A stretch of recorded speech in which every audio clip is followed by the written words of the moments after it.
Hello everyone, welcome back to Geopulse Insights. Today we are back with another very interesting topic, that is conflict mapping. So without any further delay, let's get into it. The contents of this video include introduction to conflict mapping, stakeholders and its types, relationships among stakeholders, conflict mapping, and application of the conflict mapping techniques to Iran-Israel 12-day war. So let's start. Now, what is conflict mapping?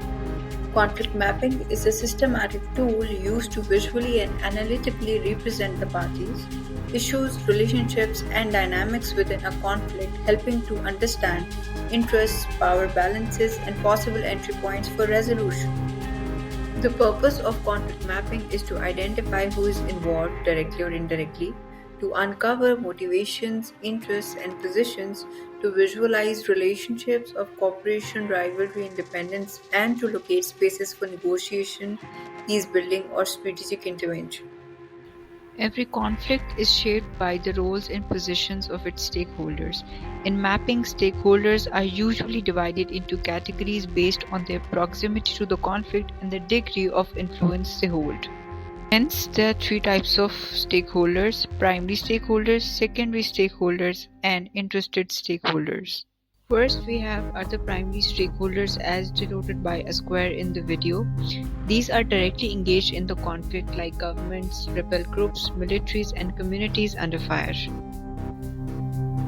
Second, we have secondary stakeholders. They are denoted by a circle in the video. They are indirectly affected but possess significant influence over outcomes. They provide political support, military resources, or moral legitimacy. For example, NGOs, political parties, religious leaders, and diaspora communities. Last, we have interested stakeholders. These are the outsiders who intervene as mediators, guarantors, or geopolitical players seeking conflict resolution or leverage the conflict for strategic gains.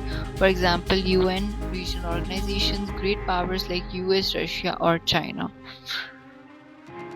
Categorization of stakeholders matters because it allows analysts to differentiate between actors driving the conflict, those fueling it indirectly, and those who can help resolve or escalate it. Next we have is the type of relationships among stakeholders. Conflict is not just about who the actors are, but how they interact. Stakeholders' relationships from the veins through which trust, mistrust, resources, and violence flow. In conflict mapping, relationships are shown through different lines. A straight line represents a direct relationship with open communication. Double connecting lines show an alliance. Dotted lines indicate an intermittent or a weak relationship. Lightning speed shaped lines signal discord or active conflict. And finally, a double line represents a broken relationship where communication has completely collapsed. Now let's discuss the different types of conflict mapping techniques. Conflict mapping is done using two techniques, matrix or visual mapping. The matrix technique maps conflict stakeholders in a grid. Rows and columns list actors. Cell use symbols, solid lines for alliances, lightning for conflicts, dotted for weak ties, and revealing power dynamics and key paths to peace building. Matrix technique is used for complex conflicts with many stakeholders. It maps alliances, tensions, or weak ties in a grid, ideal for detailed reports, precise analysis, and tracking evolving dynamics to guide peace building. On the contrary, we have visual mapping. Visual mapping shows conflict stakeholders as nodes like circle, square, or triangle. It is linked by lines, solid for alliances, lightning for conflicts, and dotted for weak ties. It reveals power dynamics, mediation paths, and ideal for engaging presentations and collaborative peace building. Visual mapping is used for conflicts with few stakeholders. It displays alliances, conflicts, or weak ties as nodes and lines, and highlights network dynamics to spark collaborative peace-building discussions. To have a better understanding of the conflict mapping techniques, let's apply them to Iran-Israel war. Israel's June 13, 2025 airstrikes on Iran's nuclear sites sparked the 12-day war. Iran retaliated with 550 missiles and 1,000 drones, killing 28 Israelis.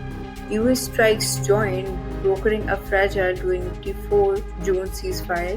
610 Iranian deaths, volatile region with escalation risk persists.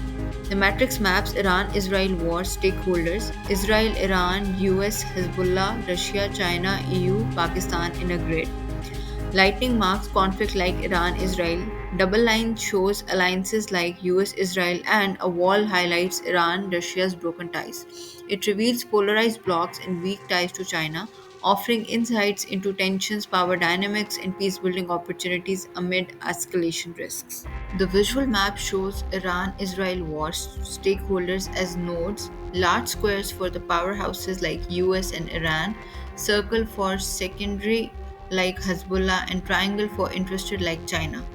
Node size reflects power, red dashed line marks conflicts like Israel and Iran, green line shows alliance guiding peace building insights.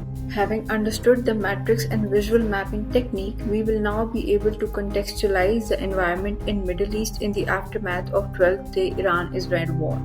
Moving on to the contextual analysis, the Middle East post Iran Israel 12th day war is volatile with polarized blocs like US Israel, European Union versus Iran, Hezbollah, and Pakistan, fragile ceasefires, and economic and humanitarian crises. Stakeholder mapping reveals escalation risk, Iran Israel tensions, mediation potential, China, UN, and the civilian unrest driving instability. So, this is it for today's video. If you liked it, please don't forget to subscribe and share. Thank you.